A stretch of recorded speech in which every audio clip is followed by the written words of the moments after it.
So at first glance, I really didn't see much that was especially interesting about the new Apple iMac. In fact, I wasn't even going to do an industrial design analysis of it because I just didn't think there was anything to talk about. It's like, all right, great, another nondescript thin rectangle. But I think I was missing the big picture, so don't freak out, Apple fanboys, at least not yet.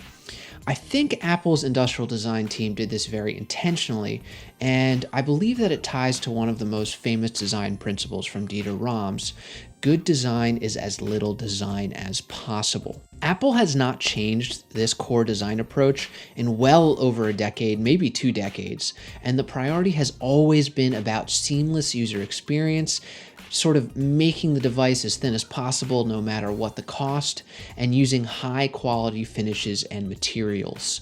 They often flip between, bright saturated colors and more muted natural finishes in order to keep things feeling fresh, but the same core tenets don't really change. This common thread has been woven through their product line since as long as I can remember, and I don't blame them for sticking to it. They're consistently ranked in the top 5 largest companies in the world and are often ranked number 1 if you're, ranking by market cap. And I hope to be number 1 by number of subscribers on YouTube, so don't forget to subscribe and smash that like button. Now, Apple doesn't necessarily just follow the as little design as possible mantra to the T. There's often a strong contrast between what the user operating the device sees and what the other viewers watching the device see, the people who aren't using the device. So here's what I mean. With the iMac, the colors on the front of the device are very muted. They're very low contrast. There's not even a logo on the front. It's clear that the main priority is the screen, which makes sense. It's really not about the device at all. The less the user notices the features of the device, the better. Apple wants you to focus on their seamless UX. However, if you look at the design from the back, it's hard to miss with such bright colors. They're so saturated. So this is what I mean. As a person looking at the device from far away, it's something that you will immediately notice. This makes Apple a status symbol, and anyone who uses Apple products is quickly and easily identifiable. And Apple's been doing this little trick for years. They did it with their iPhones with the giant high contrast camera bezels around the edges of them.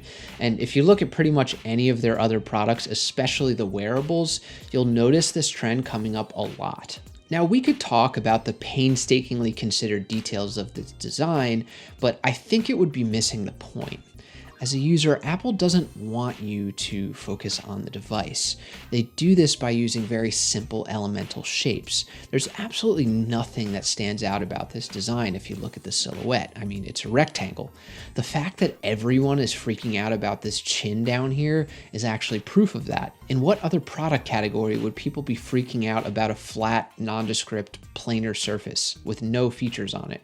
I think people fixate on it because it's literally the only thing to focus on besides the giant screen, at least from the front view. I was speaking to my friend Rafi about this, and here's what he said about it. The Apple design aesthetic is no longer a visual imprint in the scale of normal product.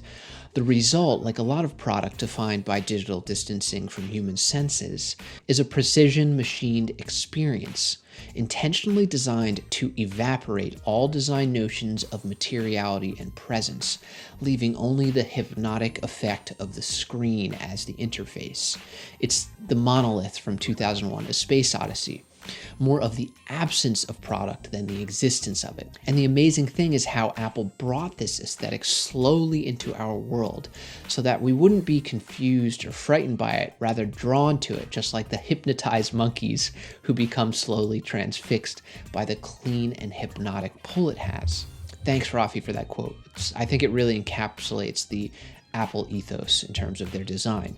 So overall, I think that the iMac is an interesting design, not because of the object itself, but because of Apple's approach. The object is merely a vessel for experiential digital immersion. Now, I don't think that all devices should follow this mantra, but it has been a winning strategy for Apple. My winning strategy is to kindly ask you to subscribe and smash that like button if you want to see more videos like this.